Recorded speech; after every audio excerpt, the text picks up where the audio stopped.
ఇప్పుడు అందరికీ శుభోదయం. నా పేరు ఆరాధ్య. నేను 3వ తరగతి చదువుతున్నాను. నేను ఇప్పుడు శ్రీరామచంద్రుని వంశవృక్షం చెప్పబోతున్నాను.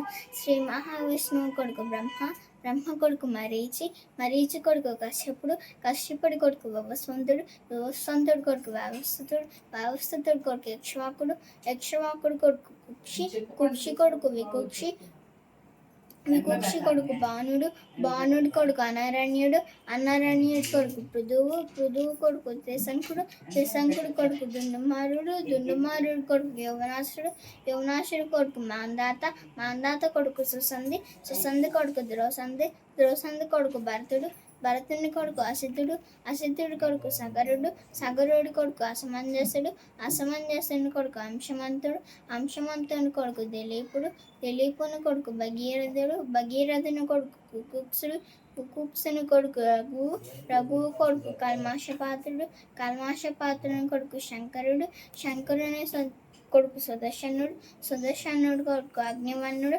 అగ్నివన్నుడు కొడుకు శేఖరకుడు, శేఖరకుని కొడుకు మరువు, మరువు కొడుకు ప్రశస్కుడు, ప్రశస్కుని కొడుకు అంబరీషుడు, అంబరీషుని కొడుకు నగుషుడు, నగుషుడు కొడుకు యయాతి, యయాతి కొడుకు నాబాగు, నాబాగు కొడుకు అర్జుడు, అర్జుడి కొడుకు దశరథుడు, దశరథుని కొడుకులు రామ, భరత, లక్ష్మణ, శత్రుఘ్నులు.